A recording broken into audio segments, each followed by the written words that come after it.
ઓલા સાહેબ આમ લેશન જોતા હતા ને એમ એક છોકરાનું લેશન નહોતું, સીધો છોકરાને બોલે અહીંયા ફડાક દઈને મારી.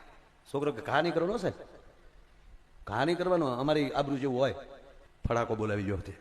શું કામ માર્યો? કે લેશન નથી લાવ્યો. એટલે કોને કીધું નથી લાવ્યો? કે તારી બુક નથી આમાં. પણ કંઠસ્થ હોય તો કઈ લખવાની જરૂર નથી, તમારે મને મોઢે પૂછી લેવું જોઈએ ને. સીધા બુક ઉભાડીને ફડાકા બોલાવો છો તમે. જે લેશન આપ્યું મેં કંઠસ્થ કરી લીધેલું છે. બોલો હું આપ્યું હતું તમે લેશન? તો સાહેબ ભૂલી ગયા હતા. બોલો કાલે ચાલો છોકરા તારી આગળની બુક લાવજો એમ કરીને બીજા પોતું પોતું કરવા. સાહેબે જો લીધી આગળની બુક. હા જો બેટા મેં તને કાલે લેશન આપ્યું તું ભૂતકાળ, વર્તમાન અને ભવિષ્ય આ ત્રણેય કાળ ઓળખાવો. કે પૂછો.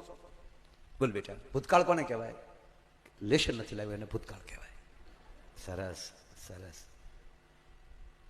વર્તમાન તમે જે ફડાકો માર્યો ને એ વર્તમાન કહેવાય. તો ભવિષ્ય તમારી ગાડીમાં હવા નહીં હોય ને એ ભવિષ્યકાળ કહેવાય.